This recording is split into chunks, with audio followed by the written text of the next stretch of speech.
মই অনুশীলনী R2 question কেইটা কৰা বুলি ভাবিছোঁ। তাৰে কুৱেশ্যন নম্বৰ 1 আৰু 2 টো মই লৈ আহিছোঁ। কুৱেশ্যন নম্বৰ 1 টো চোৱা। কুৱেশ্যন নম্বৰ 1 টো তোমালোকক কি দিছে চোৱা, তলৰ সংখ্যা কেইটা বৰ্গ সংখ্যাৰ এককৰ স্থান কি হ'ব।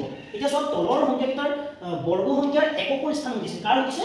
এককৰ। একক আমি জানো সৰুতে পঢ়িছিলোঁ, এইটো কি বুলি কম? একক। এইটো কি বুলি কম? দশক। এইটো শতক। তেনেহ'লে চোৱা, এই অকল এককৰ কথা সুধিছে, একক। ঠিক আছে, গতিকে ইয়াত চোৱা, তলৰ সংখ্যা কেইটা বৰ্গ সংখ্যাৰ এককৰ স্থান কি হ'ব বুলি কৈছে। এতিয়া ইয়াৰ 2ৰ বৰ্গ কি হয় তোমালোকে জানানে? 2ৰ বৰ্গ 2 পূৰণ 2 কিমান হ'ব? 4 হয়। গতিকে এনসাৰটো কিমান হ'ব? 4। গতিকে আমি ইয়াত লিখিব পাৰোঁ এই সংখ্যাটো এককৰ স্থান ক'ত হ'ব? সমান 4। এইটো হ'ল। ঠিক তেনেকৈ কুৱেশ্যন নম্বৰ 2 টো চোৱা। কুৱেশ্যন নম্বৰ 2 টো চোৱা, 9 আছে হয়নে? 9ৰ 9 ইনটু 9 কিমান হ'ব? 9 9 গুণ একাদী হয় হয়নে? গতিকে ইয়াত কি হ'ব? 1 হ'ব।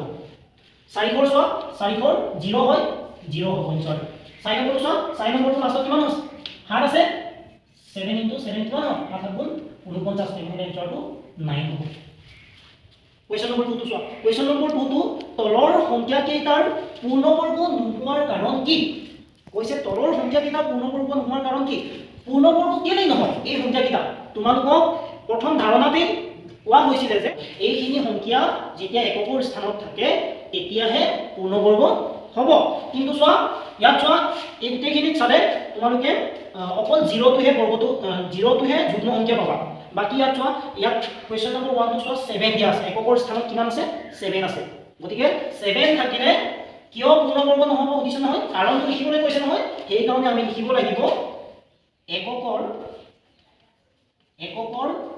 স্থানত 7 থাকিলে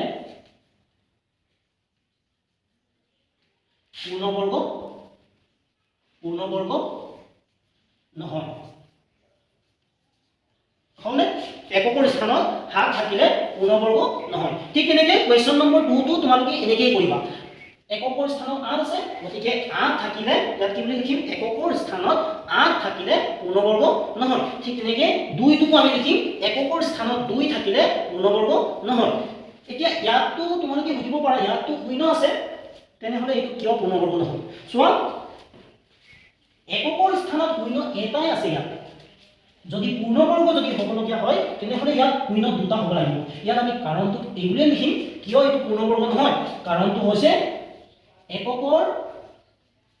এককৰ স্থানত 0 দুটা থাকিলেহে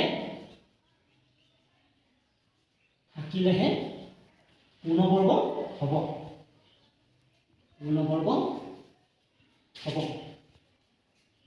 হ'ল। এইখিনি আছিলে তোমালোকৰ কুৱেশ্যন নম্বৰ 1 আৰু 2 ৰ এনসাৰ। ঠিক আছে।